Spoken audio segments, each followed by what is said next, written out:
Welcome. In this McDonald's hourly pay and salaries video, you're going to see the starting pay for entry-level jobs, what each of the other McDonald's jobs pay on average, when and how you're going to get paid, whether McDonald's gives you pay raises, the break policy, the lunch policy, the maternity leave policy, and the procedure for calling out sick.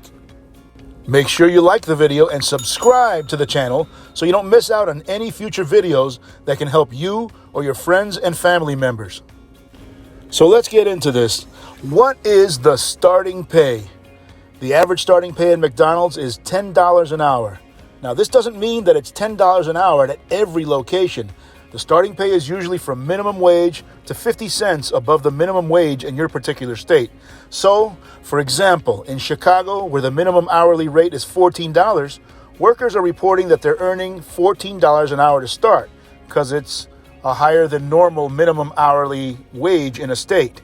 In Florida, where the minimum wage is currently $8.56 an hour, the average starting hourly pay is only $9 an hour. Now, what is the average hourly pay and salary for each job? Well, a crew member makes $10.45 an hour, a cashier, $11.20 an hour, a shift leader, $11.15 an hour, a shift manager, $12 an hour, an assistant manager, approximately $37,500 a year, and these salaries can range from $24,500 to $56,200 a year. And for the general manager, approximately $47,500 a year, and the salaries can range anywhere between $39,500 to $57,000 a year, and sometimes a little more. How many hours do you get assigned every work week? Full-timers work at least 30 hours, and part-time employees work between 15 to 30 hours a week. What are the shift hours? Here's an example of the shifts you may be working. 6 a.m. to 11 a.m., 6 a.m. to 2 p.m., 10 a.m. to 3 p.m., 10 a.m. to 6 p.m., 5 p.m. to 9 p.m., 5 p.m. to 1 a.m., 6 p.m. to 2 a.m., 8 p.m. to 5 a.m., and 11 p.m. to 7 a.m. When and how do you get your paycheck at McDonald's? Most McDonald's, they pay either bi-weekly or twice a month. Now, since most McDonald's are franchise-owned by independent owners, many of them set their own methods of payment. The most common methods of payment reported for McDonald's are: you'll get paid bi-weekly on a Friday after a 2-week pay period ends on the previous Saturday. You get paid on the 15th and the 30th of every month except February, in which case you're going to get paid on the last day of the month. And number 3, on the 5th and 20th of every month. At what time do you get paid? Again, this varies by location and franchise ownership, but the most common times reported were just after midnight on a Friday. In other words, as soon as Thursday night ends, 1 minute after midnight, you usually get paid. At 2 a.m.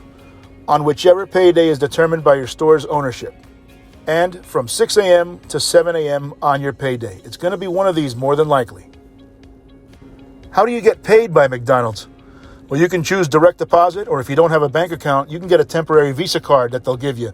Some stores also issue paper checks. Here's a really important one. Does McDonald's give raises?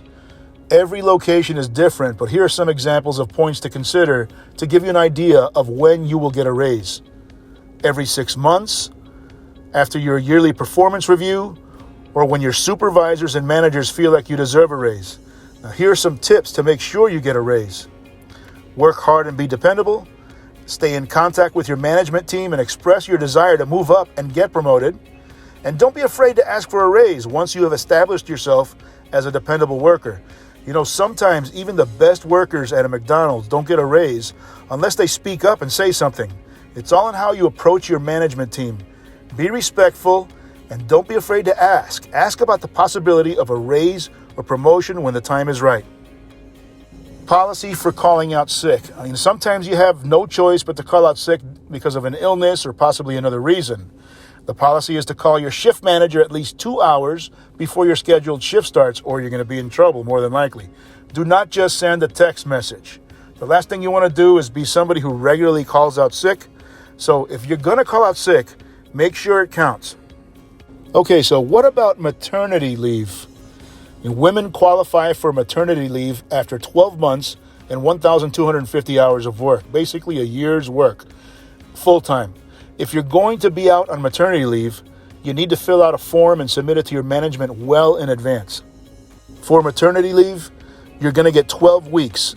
Now, 4 of them are going to be paid, and the last 8 are not going to be paid. So you get 4 weeks paid from the beginning, and then the last 8 weeks of your maternity leave, you can expect it to be unpaid, but at least you have the time off.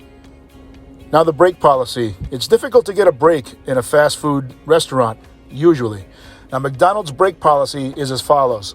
You get a 30-minute unpaid meal break if you work for at least 3.5 hours. If you're under the age of 18, you must take a break for at least 30 minutes before the first 4.5 hours of your shift are completed. And you're supposed to clock out before you start your unpaid break. When it comes to paid breaks, you need to work that out with your management team. It's important to stay in communication with your managers so that you can occasionally get the break that you need to go smoke a cigarette, go take care of some family business, anything that you need to take care of. You should be able to work that out with your managers. For more awesome job application videos and how to apply and what the jobs pay, click here to the right and subscribe to this channel by clicking here on the left.